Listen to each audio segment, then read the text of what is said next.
Bienvenue à tous. Vous êtes-vous déjà demandé ce que signifie vraiment ne faire qu'un avec Dieu? Nous parlons souvent de la proximité avec le divin, de marcher aux côtés de Jésus ou de le porter dans nos cœurs. Mais est-il possible d'aller plus loin? Est-il possible que la frontière entre le Créateur et la créature se dissolve si complètement que tu ne puisses plus dire où ton cœur finit et où le sien commence? Aujourd'hui, nous voyageons en avril 1912 vers un moment calme de la vie d'un jeune prêtre souffrant nommé Padre Pio. Nous allons explorer un mystère qui défie la logique humaine. Le moment où il regarda à l'intérieur de sa propre poitrine et découvrit que son cœur avait disparu, entièrement fusionné avec le cœur de Jésus. Avant d'entrer ensemble dans ce mystère sacré, je t'invite à faire une pause et à rejoindre notre cercle de prière. S'il y a un fardeau qui pèse sur ton âme aujourd'hui, ou une grâce que tu désires ardemment, écris-le dans les commentaires ci-dessous, ou tape simplement « Amen » pour unir ton cœur au nôtre, et en faisant défiler les commentaires, si tu vois une prière d'un frère ou d'une sœur qui te touche, réponds par un mot d'encouragement. Par ce simple acte de charité, nous nous rappelons les uns aux autres qu'aux yeux de Dieu, personne n'est jamais vraiment seul.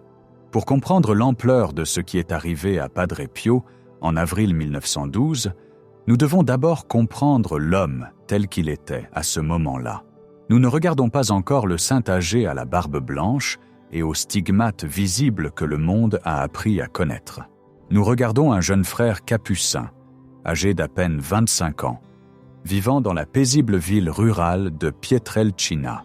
Il était fragile, souvent malade et caché du monde. Mais alors que son corps était faible, son âme devenait un champ de bataille pour le cosmos. Padre Pio comprenait, peut-être mieux que quiconque à notre époque moderne, que la vie spirituelle est une terre de contrastes intenses. C'est un lieu où les ombres les plus profondes et les lumières les plus aveuglantes coexistent. Nous pensons souvent que la faveur spirituelle signifie une vie de facilité, mais pour les saints, une grande grâce est presque toujours précédée d'une grande épreuve. Et en ces premiers mois de 1912, les épreuves étaient terrifiantes. Nous savons, par ses lettres à ses directeurs spirituels, le père Benedetto et le père Agostino, que cette période a été marquée par un combat spirituel féroce. Le jeune Padre Pio n'était pas simplement tenté, il était assailli. Le diable, qu'il désignait souvent par des surnoms comme l'ogre ou barbe bleue, cherchait à écraser son esprit par la terreur et la violence physique. Imagine la scène. C'est le milieu de la nuit, à Pietrelcina. Le monde dort, mais dans la petite chambre de ce jeune prêtre, il n'y a pas de repos. Il décrit des nuits remplies de bruits terrifiants, d'ombres qui prenaient forme physique pour le battre, pour le traîner sur le sol, pour murmurer des blasphèmes et des menaces de damnation à son oreille.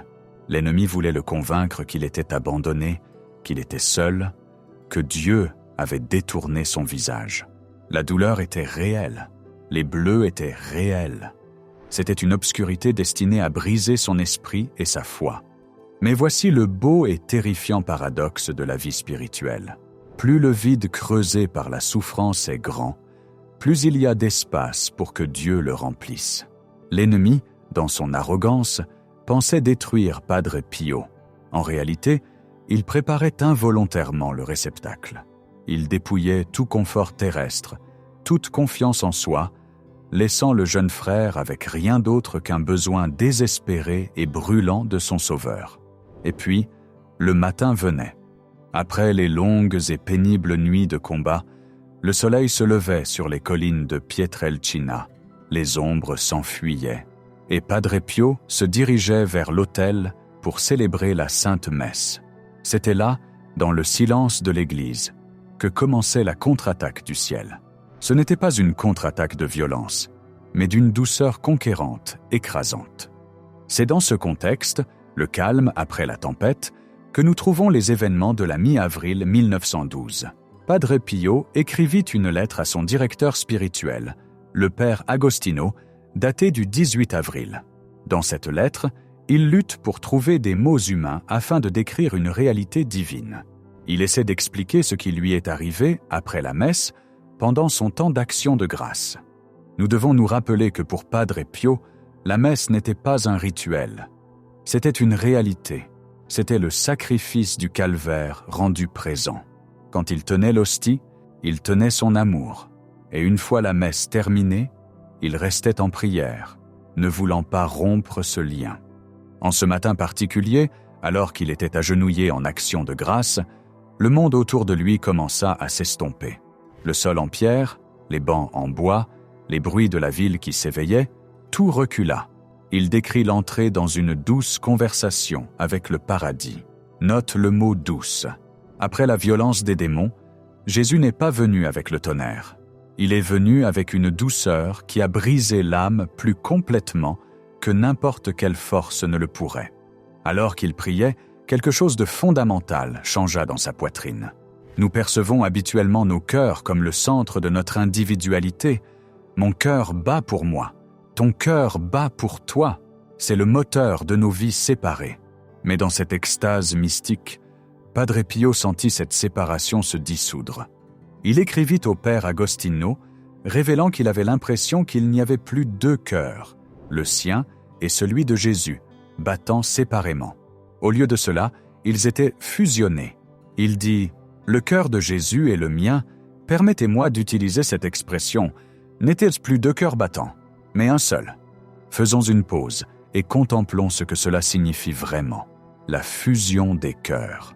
Ce n'est pas seulement que Jésus était proche de lui, c'est que la frontière entre l'humain et le divin a été effacée par l'amour. Padre Pio a regardé à l'intérieur, et il ne se voyait plus. Il ne voyait que Jésus. Il a utilisé une métaphore profonde pour expliquer cette sensation à son directeur. Mon propre cœur avait disparu, tout comme une goutte d'eau qui se perd dans l'océan. Pense à cette image, une goutte d'eau tombant dans l'océan. Avant qu'elle ne tombe, la goutte est définie. Elle a une forme, elle a une frontière, elle est séparée. Mais au moment où elle touche la surface de la mer, que se passe-t-il?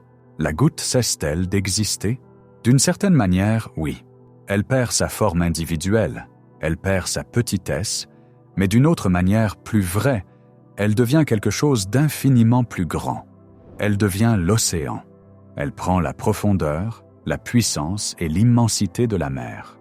Padre Pio nous disait qu'en ce moment de haute prière, son petit cœur humain limité, le cœur qui ressentait la peur, le cœur qui ressentait la douleur des coups, était englouti. Il était absorbé dans l'océan ardent et infini du Sacré-Cœur de Jésus. La goutte ne craint pas l'océan. Elle se précipite vers lui. Et dans cette union, Padre Pio ne vivait plus par sa propre vie. Comme l'a écrit saint Paul, « Ce n'est plus moi qui vis, mais le Christ qui vit en moi ». Pour Padre Pio, ce n'était pas seulement un concept théologique à étudier, c'était une réalité physique et spirituelle qu'il endurait. Et quel fut le résultat de cette fusion? On pourrait s'attendre à un sentiment de paix calme, mais la réalité de Dieu est bien plus intense qu'une simple relaxation. Le résultat fut la joie, une joie si perçante, si vive et si écrasante qu'elle en devenait presque insupportable. Il décrit l'émotion comme le paradis se déversant dans un cœur. Imagine essayer de verser l'océan entier dans une petite coupe en argile. La coupe ne peut pas le contenir. Elle déborde, elle tremble, elle a l'impression qu'elle pourrait se briser sous le poids d'une telle gloire. C'est pourquoi Padre Pio pleurait. Il dit au père Agostino que la joie était si intense qu'il ne pouvait pas se contenir. Il pleurait des larmes délicieuses. Ce n'étaient pas des larmes de chagrin. C'étaient les larmes d'une âme qui a été touchée par un amour trop grand pour que le corps humain puisse le contenir. Il était un être mortel, encore lié à la terre. Pourtant, il goûtait au bonheur non filtré du ciel.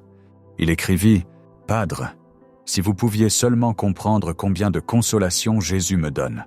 La joie était si intense que je ne pouvais pas me contenir. Cette douceur était la réponse directe à l'amertume des attaques démoniaques. Le diable avait essayé d'utiliser la douleur pour pousser Padre Pio au désespoir.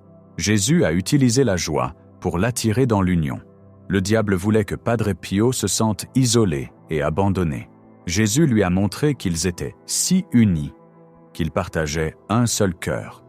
Il est crucial pour nous de comprendre que cette fusion n'était pas juste une récompense pour la sainteté de Padre Pio.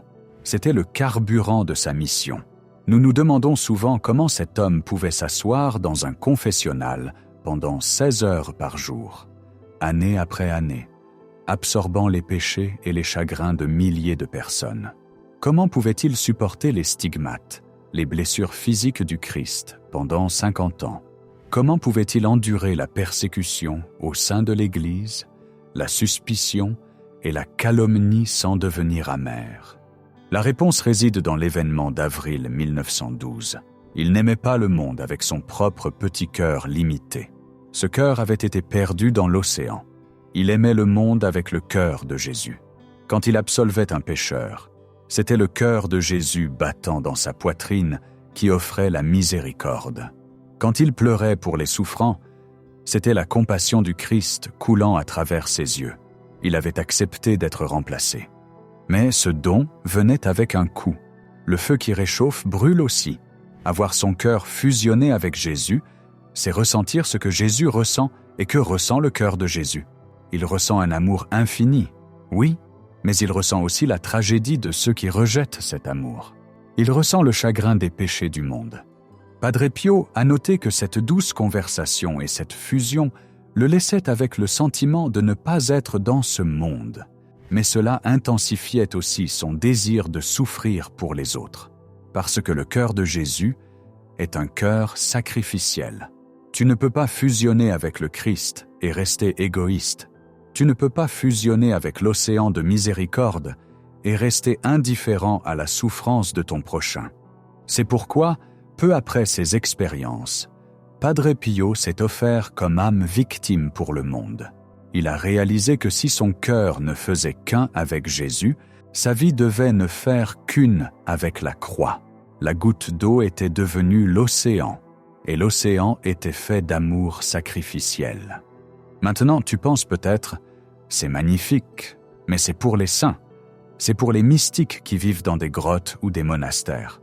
Ma vie est remplie de bruit, de factures, de luttes familiales, de circulation et de travail. Que signifie la fusion des cœurs pour moi? C'est la question la plus importante que nous puissions poser, et la réponse se trouve dans la nature même de l'expérience. Rappelle-toi l'image, la goutte d'eau. Nous sommes tous des gouttes d'eau. Nous passons tellement de temps dans nos vies à nous battre pour maintenir notre forme. Nous protégeons nos égos. Nous gardons nos cœurs parce que nous avons peur d'être blessés. Nous nous accrochons à notre petitesse parce qu'elle semble sûre. Nous pensons que si nous nous abandonnons à Dieu, nous nous perdrons. Nous craignons de disparaître. L'expérience de Padre Pio nous enseigne que l'inverse est vrai. La goutte d'eau qui refuse l'océan finira par s'évaporer et disparaître. Mais la goutte qui s'abandonne à l'océan trouve la vie éternelle. Nous ne vivrons peut-être pas l'extase mystique que Padre Pio a vécue, nous ne sentirons peut-être pas la sensation physique de nos cœurs en train de fondre, mais nous sommes appelés à la même union. Chaque fois que nous recevons l'Eucharistie, nous sommes invités à une fusion des cœurs. Lorsque nous remontons l'allée, nous sommes cette petite goutte d'eau s'approchant de l'océan. Jésus nous attend à la messe, pas seulement pour être regardé, pas seulement pour être adoré de loin, mais pour être unis à nous. Il désire prendre nos cœurs fatigués, anxieux, brisés, et les échanger contre le sien. Padre Pio nous dit que cet échange se produit dans les moments calmes de l'action de grâce. Combien de fois nous précipitons-nous hors de la messe dès qu'elle se termine? Combien de fois quittons-nous l'océan avant même d'avoir été mouillés? Le témoignage de Padre Pio nous invite à rester, à nous agenouiller, à fermer les yeux et à parler au Seigneur qui est physiquement présent en nous. Il nous invite à dire « Jésus, mon cœur est trop petit pour t'aimer comme je le devrais. Il est trop faible pour porter les fardeaux de ma vie. Prends mon cœur. Laisse-le se perdre dans le tien. Laisse-moi aimer ma famille avec ton amour. Laisse-moi pardonner à mes ennemis avec ta miséricorde. Laisse-moi affronter ma souffrance avec ta force. » La beauté de l'histoire de Padre Pio est qu'elle révèle le caractère de Dieu. Dieu n'est pas un tyran lointain, Il est un amant qui cherche l'union. Il est l'océan qui désire la goutte. Et remarque le timing. Cette grande grâce est venue à Padre Pio quand il était au plus faible, attaqué, pauvre et souffrant. Elle n'est pas venue parce qu'il était fort. Elle est venue parce qu'il était vide. Si tu te sens faible aujourd'hui, si tu te sens battu par les épreuves de la vie, si tu as l'impression d'être sous attaque spirituelle, prends courage. Tu es dans la position parfaite pour un miracle. La goutte d'eau n'a pas besoin d'être forte. Elle a seulement besoin d'être prête à tomber. La fusion des cœurs nous enseigne que nous n'avons pas à générer la sainteté par nous-mêmes. Nous n'avons pas à fabriquer la patience ou le courage. Nous avons seulement besoin de permettre à Jésus de vivre sa vie à travers nous. Dans cette lettre au Père Agostino, Padre Pio écrivait sur les larmes délicieuses qui tombaient de ses yeux. Les larmes sont une libération. Elles sont ce qui arrive quand le barrage se rompt. Pour beaucoup d'entre nous, nos cœurs sont endigués par la peur, par de vieilles blessures, par le besoin de contrôler. Nous sommes secs, nous sommes desséchés. Nous regardons les saints et nous voyons leurs miracles, mais nous passons souvent à côté de leurs secrets. Leur secret n'était pas qu'ils étaient des surhommes. Leur secret était qu'ils ont arrêté d'essayer d'être la source de l'eau et se sont autorisés à être le canal. Padre Pio a vu son cœur fusionner avec le cœur de Jésus. Il est devenu une fenêtre par laquelle la lumière du ciel se déversait sur la terre. Et alors que nous réfléchissons à cela, nous devons réaliser que la même lumière frappe à la porte de nos propres cœurs. C'est un coup doux. C'est la douce conversation dont il parlait. Elle murmure « Laisse-moi entrer. Ne soyons plus deux, mais un. » En concluant cette réflexion, je veux que tu fermes les yeux un instant, si tu le peux. Visualise le vaste océan infini de l'amour de Dieu. Il est bleu, profond et brillant de lumière.